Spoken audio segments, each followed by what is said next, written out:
Hi, this is an ordinary Philips 12-watt LED light bulb. This, on the other hand, is only a 10-watt LED light bulb, but it costs twice as much as the Philips. Is it worth it? Let's examine.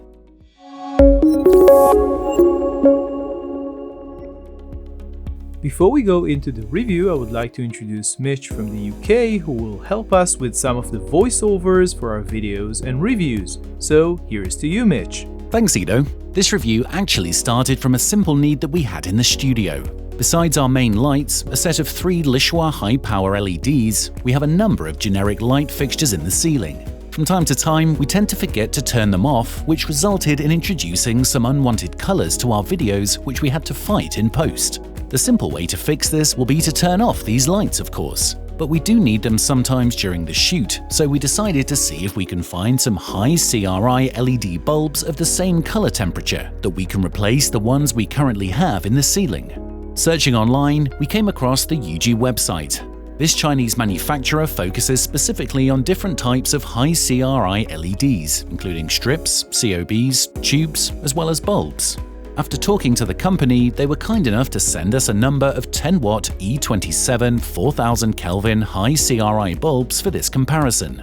On first glance, the bulbs look more or less like any other similar LED bulb. However, when holding it in your hand, you immediately feel a difference. The UG bulb is considerably heavier than our test Philips bulb.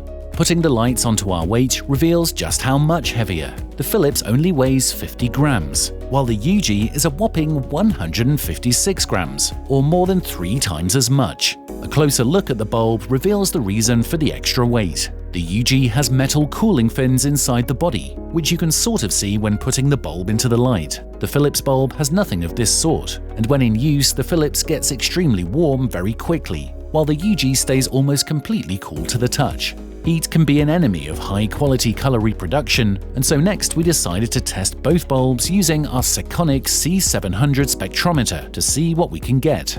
Each test was done from a distance of 1 meter. The results are quite interesting. The stronger 12.5 watts Philips bulb did produce more lumens, 336 compared to only 147 of the 10-watt UG. That's a big difference. When it comes to color temperature, the Philips measured 3,733, while the UG 3,755, somewhat warmer than the marked 4,000 Kelvin of both lights. It's worth mentioning that since bulbs of this type have very wide beam angles, our C700 probably got a little bit of color from the surrounding area. We indeed got closer to 4,000 Kelvin when we measured from 30 centimeters. The most interesting result is, of course, CRI. The Philips average CRI, or CRI RA, was measured as 83. However, the R9 reds was very poor at 12, and the R12 blues was also low at 61. So this is certainly not a light that we would consider using in any color-critical environment.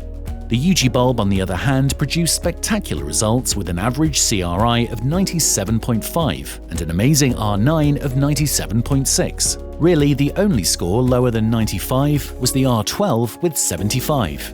We honestly don't remember such high scores in any light that we have tested here, including professional high-end lights, costing several $1,000s, so kudos to UG on this one. So what can you do with a high-CRI bulb besides replacing your studio lights? Well, after playing with these LEDs for a while, we actually realized that there are quite a few things that people might want to do with them, especially if they can use several of them together, as they are not particularly strong. You can use them as practicals on set. If you don't need the output but want to keep the color on your set, just use one of those in any visible light fixture in your scene and you're set. You can use them to light your editing room. Having high-quality lighting in the room where you're doing critical color work is really important, and is one of the things that we're going to use these bulbs for besides our studio. Use them as secondary lights. Just like in our studio, if you have a location where you want to have some extra ambient light besides your main lights, using these bulbs can be super useful. However, you will need to use quite a few of them to make any sort of real impact. Luckily, there are E26 and E27 bulb splitters that you can buy inexpensively and hook up 3, 4, or even 5 bulbs together and produce a decent amount of light that can cover a room. Use them as a fill light. This one was sort of unexpected, but we quickly discovered while shooting a commercial for a vegan burger recently that we needed a tiny bit of fill light. We decided to use the UG LED, and since it matches our Lishuai light in color and has a fantastic CRI, it worked really well. The big bonus is that the bulb is super diffused, so the light is very soft. Just keep in mind that to make any real change, you will need to have it very close to your product, which isn't always possible, so this will only work in some situations. We started this project simply looking for a product that can replace our studio ceiling lights for something with better color accuracy, and discovered a fantastically versatile, super high quality type of light that can do so many things. Spending more than twice as much as you typically do on a lower power LED bulb might sound like a bad deal. But from our perspective as product and food photographers, it's actually a bargain price for getting super high quality colors in a form factor that can be used in so many ways, and we can certainly highly recommend it if it falls into one of the use case scenarios that we previously mentioned.